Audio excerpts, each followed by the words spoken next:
Aku ingat pertama kali melihatmu. Kau masuk ke dalam hidupku tanpa permisi, berputar bagai gasing di dalam pikiranku. Entah kau milik siapa, hatiku keras kepala. Ceritakanlah tentang harimu. Berbincanglah sampai salah satu dari kita tertidur. Aku tidak akan bosan dengan semua yang kau ketik.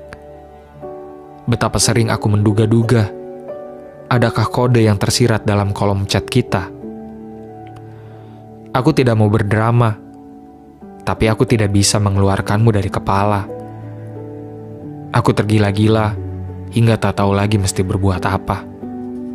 Ini semacam hasrat purba yang lebih tua dari manusia.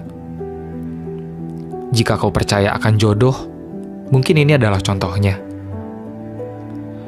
Dan aku tidak berbicara perihal parasmu atau apa yang kau punya. Ada sesuatu tentangmu yang membuatku merasa baik-baik saja. Entah apa.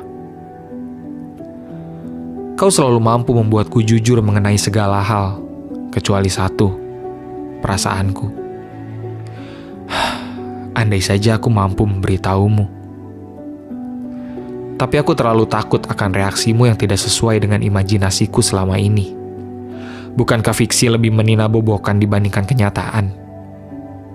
Bukankah kita adalah dua orang yang terlanjur menikmati berkubang dalam zona pertemanan? Tubuh kita berlumur harapan palsu.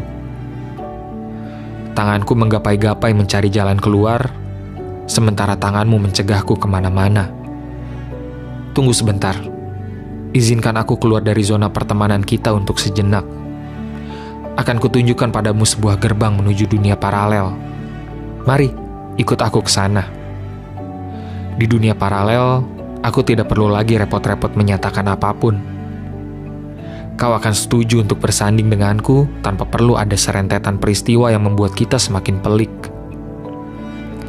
Aku akan menjadi bumi untuk mentarimu, lirik untuk lagumu, hujan untuk bungamu. Di dunia paralel, keadaannya akan jauh berbeda.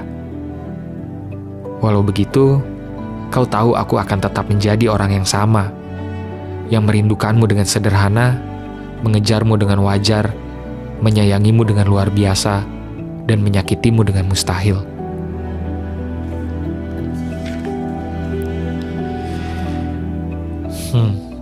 Apakah tangis masih menghiasi pelupuk matamu? Apakah lara masih menaungi keseharianmu? Aku harap kau belajar lagi berbahagia. Jangan khawatir mengenai kabarku. Aku masih mencoba untuk baik-baik saja. Memamerkan senyum palsu untuk seorang badut sepertiku adalah hal biasa. Mana berani aku menjatuhkan hati di sebelahmu. Aku yang hanya bertugas menghibur negeri dongeng ini sudah cukup bersyukur dengan apa yang kita punya. Meski hanya sejenak, sebelum akhirnya sesosok sempurna dengan kuda putihnya membawamu pergi lagi dan lagi. Betapa kau riang setiap kali aku menghiburmu dengan hidung tomat dan wajah bercat putihku. Tawamu lepas, mata coklatmu berbinar. Sial. Beruntung sekali dirinya bisa sewaktu-waktu menatap mata yang seakan tercipta untuknya itu. Ketidaktegasan adalah sesuatu yang ada di antara kau dan aku. Kurang ajarkah jika hatiku berharap lebih setiap kali kau menyandarkan kepala lelahmu di bahuku? Kau memang mahir menuai harapan di hatiku. Menaruh harapan padamu seakan menggenggam duri-duri di batang mawar, membuatku berdarah. Tapi aku tak kunjung pergi. Bak orang dungu, aku bisikan lagi kata-kata rindu, menitipkannya di ketiak malam, sebelum rindu itu terlampir pagi hari di depan pintu kamarmu. Kau tersipu, membalas rinduku dengan senyuman. Ya, sebatas senyuman. Aku tidak pernah tahu di mana sebenar-benarnya perasaanmu bermukim. Menyayangimu adalah soal keikhlasan. Bukan keikhlasan untuk terus-terusan diberi harapan semu, melainkan keikhlasan untuk menyadari bahwa memang seharusnya kau berhak bahagia. Urusan apakah aku yang membuatmu bahagia atau bukan, itu tak jadi soal. Aku harap hari ini kau baik-baik saja. Aku harap kau mengerti arti diamku. jangan risau. Aku sudah dan akan selalu bisa berpura-pura tersenyum. Tugasku menghibur dunia, tidak kurang dan tidak lebih. Aku hanya sedikit kecewa. Kau tidak bisa menjadi seseorang yang membuat seorang badut sepertiku tersenyum sungguhan.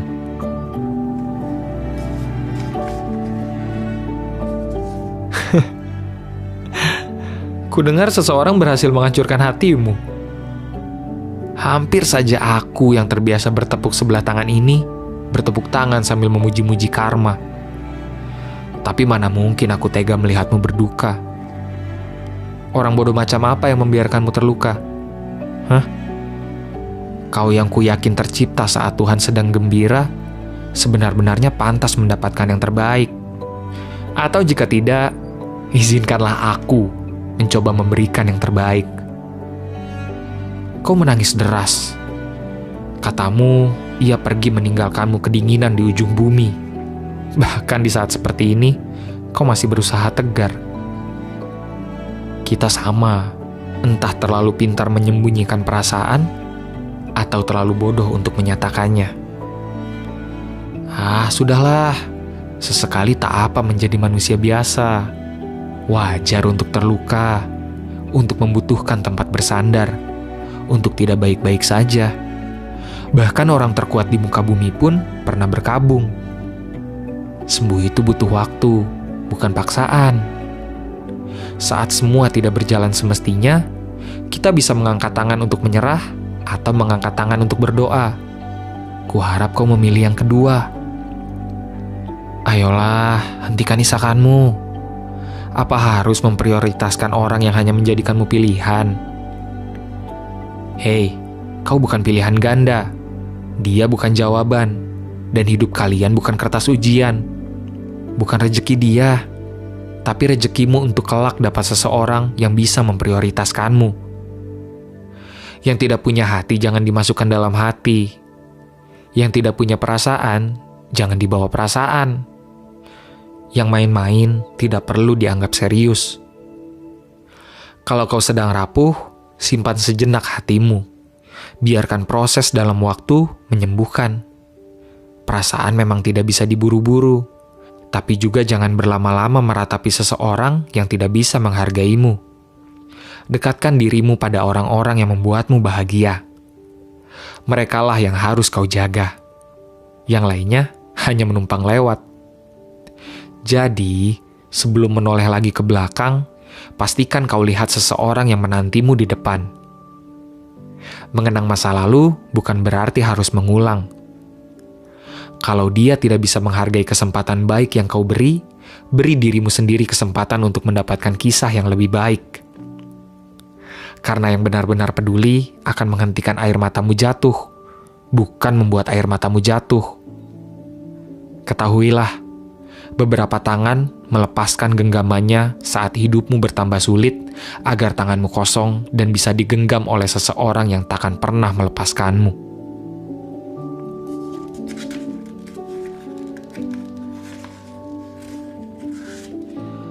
Aku selalu menganggap rela menunggu seseorang itu tidak berarti bodoh. Itu hanya berarti teguh pendirian.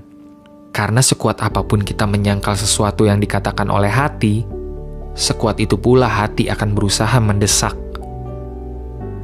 Mungkin karena itulah aku tidak bisa meninggalkanmu sendirian.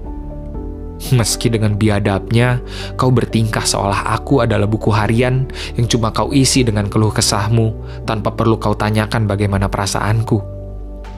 Kemudian kau mencari penghilang rasa sakit untuk meredakan hari-harimu yang suram. Aku pun dengan sukarela menjadi pemeran pengganti untuk meredakan malam-malammu yang muram. Aku yang mendengarkanmu hingga jam 1 pagi adalah aku yang kau nafikan lagi dan lagi. Kau yang masih tenggelam dalam kenangan adalah apa yang ingin kuselamatkan. Celakanya, aku malah ikut terbenam dalam skenario yang kau ciptakan. Dan kita menjadi terbiasa untuk pura-pura tertawa. Padahal, kau dan aku tahu, aku mendambakanmu yang mendambakannya. Sampai kapan kita harus begini? Sampai nyaliku terkumpul untuk kau empaskan? Atau sampai kau terbang lagi menuju pelukan yang lainnya. Ternyata menjadi juara kedua itu sama saja dengan berpacaran dengan seseorang yang tidak pernah ada secara nyata. Kalau kau benar-benar menyayangiku, kau takkan menjadikanku juara kedua dari sejak awal. Menyebalkan. Aku ingin kau rindukan. Aku ingin kau kejar. Aku ingin kau buatkan puisi. Lalu, aku akan bertingkah tak peduli, agar kau tahu rasanya jadi aku.